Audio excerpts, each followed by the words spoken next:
Tapos ito, bago nag-pandemic, may incentive na naman po si Ma'am Doy sa amin nung ako po ay nag-Platinum Awardee. Dito kasi kapag ka loyal ka, committed ka, tuloy-tuloy ang gawa ng negosyo, may mga reward naman talaga. Yes. Actually, yung sa kita, reward din naman yun eh.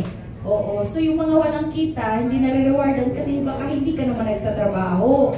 Tama? O, basta dito loyal, committed, tuloy-tuloy. May mga biyaya talagang nagiging para sa inyo. Okay? Galing ulit kami sa Spain at saka sa UK naman. Ayan, this time hindi na lang ako libre. Pati asawa at anak ko libre na rin. Diba? Ang sarap po mga siya kapag libre. Tama ba? Gusto niyo rin ba yun? Yes! O, ayan. Tapos, lahat talaga ng first dito sa First Bite Plus ko natitikman eh. Ayan. Ito yung mga latest travel namin sa Singapore, sa Hong Kong. Ayan. Tapos, nag-Christmas kami sa Vietnam. Yes! First time ko mag-Christmas sa ibang bansa. Ayan.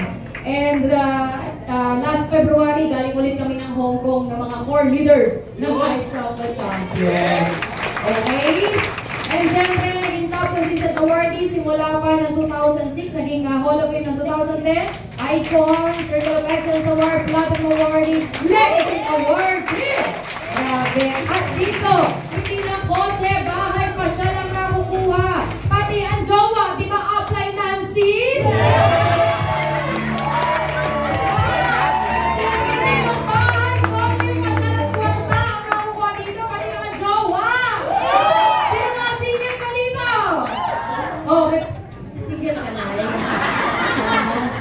Ginulat mo naman ako. Ulat. Sino single dito? Huh? Si ate. Ilan taon na po kayo? 60. Hoping pa po. Biyuda ka naman pala. Nakatikim ka na rin naman pala. Atik ka rin, te. Sino yung totally single since birth? What na? Huwag ka naman taas, kuya. Sino yun? Hindi na. Never po siya nagka-partner. Ba't ikaw may nagtatas, hindi naman pala ikaw? Wala siyang kamay, te. Oo. Hindi nga totoo, single siya ever since the world began. Ano daw? Assuming? Anong assuming? Mais kayo! Hirap mo kausap, ha? Gabi na. Ever since the world began po, single kayo. Oh, ilan daw ka na, te? Si Trina nga. Ako? Kuya Elvis!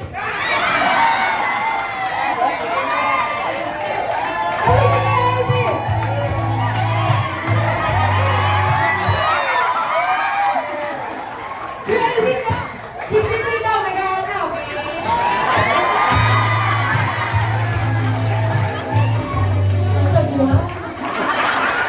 Masagwa mo, Kuya Elvis.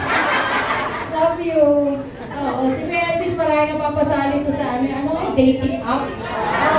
Ginagamit ito yung kagwapuhan niya. Dami namang naluloko. Hindi, very resourceful si Kuya. Dahil pasado na sa'yo. Masipag po to, single. Tapos walang sabit. Mabait po to, sobra. Lalo na po kapag katulog. Kunin ito yung number. Sino sisi? Ay! Hindi ko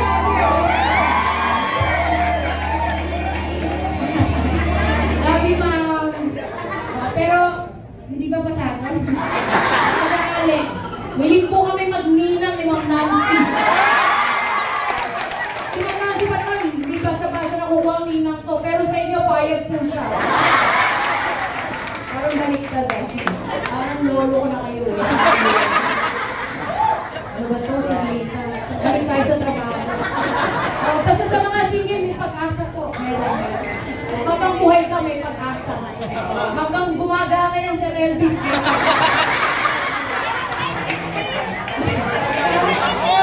8 inches? Hindi naman yata umabot. 3 inches lang yan. Sige na! Tapon na!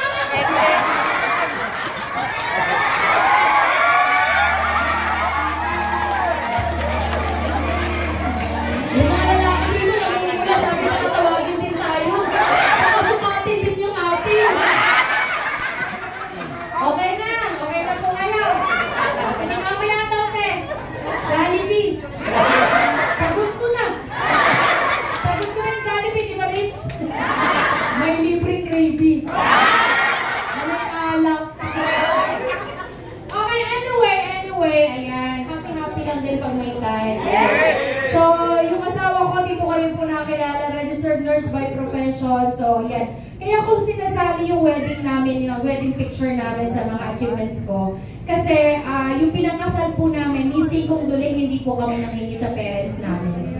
Okay, so yun lang, nakaka-proud lang din kasi hindi kami nakabala talaga. Oo, yung nanay ko, pag-uwi ng asawa ko, hindi namin pinabala.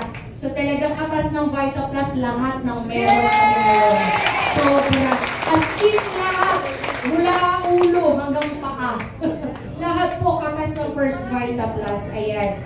And, ayan po, yung anak ko ngayon ay currently actually graduating ang anak ko ngayon, grade 6. Ayan. Kanina nagpamas kami sa school. Ayan. Tapos sa Tuesday yung graduation. Kaya nakaka-proud lang kasi ako, graduate po kasi ako ng public school. So, syempre tayo, kaya tayo nagpupursige sa buhay. Gusto natin, yung buhay ng mga mahal natin, mas better sa atin. Tama? Oh, kung kayo, I'm sure, may mga anak dito or apo na gusto nyo rin mas maayos ang future nila. Diba? So ako, yun din yung isa sa mga priority ko ngayon.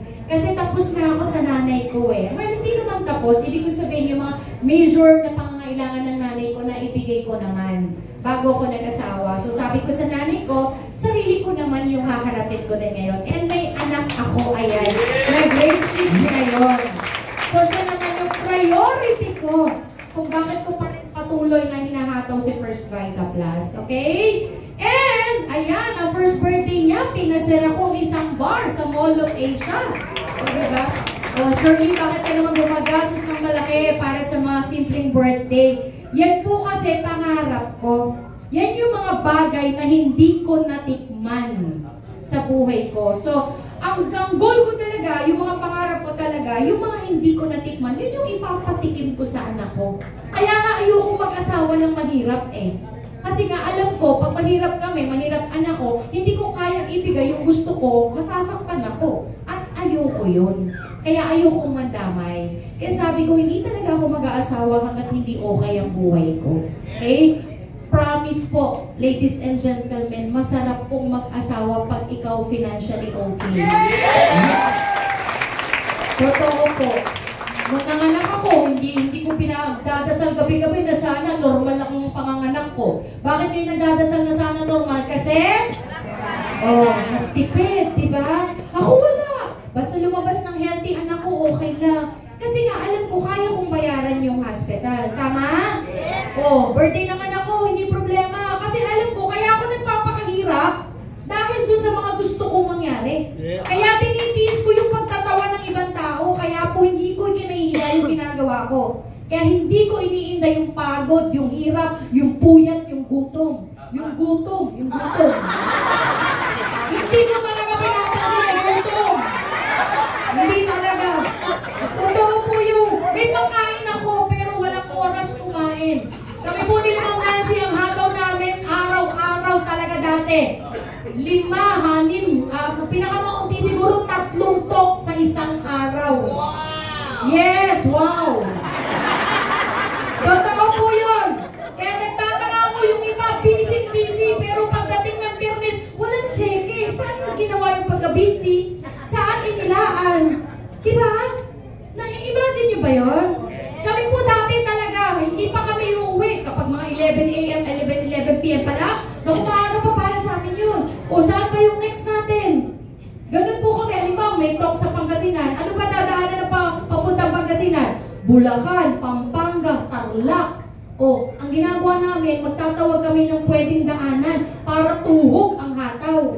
Nagkakaintindihan? Hindi man BTF, meeting or any activities ng group or training or planning or kahit ano, basta dapat sulit yung lakad namin.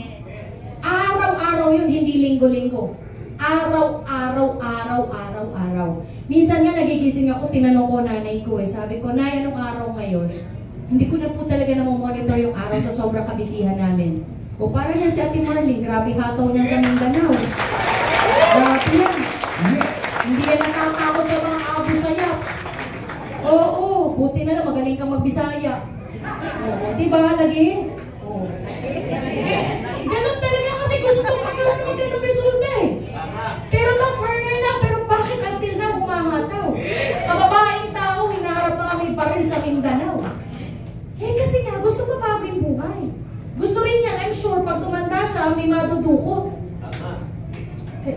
gusto niyo ba tumanda walang matutukot? Hindi. O gusto niyo kayo yung tutukutan? Ha?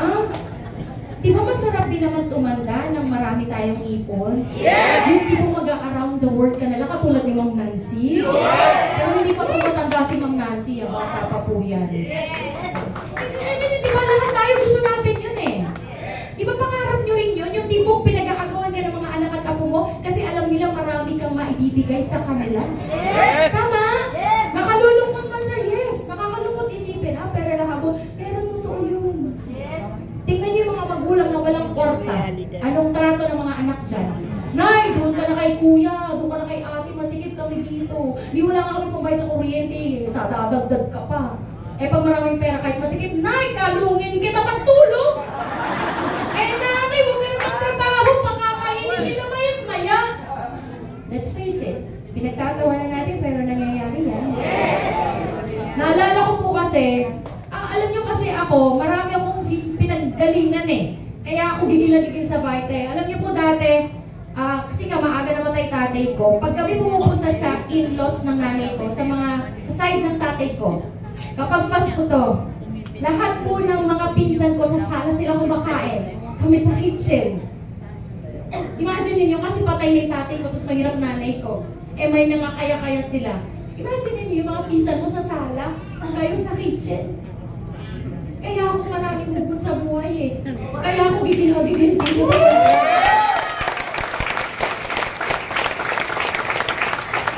gusto natin ang pelito ko, ba't kami nasa kitchen? Eh lang, magagapas ng nanay ko eh.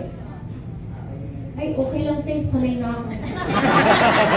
Hindi nagigigil kasi ko, akala kasi ng iba dito, sila lang ang dumadaan sa hirap eh. Ito po yung mga baon ko araw-araw. Yes. Ito yung baon ko. Hanggang may fresh lahat yung mga pang-aapi sa buhay namin. Yung tiyuhin ko namatay na binayaran ng 10,000 na taga ng pinsan, eh hindi nakulong. Bakit? Kasi may pera. 10,000 lang ang value ng buhay namin.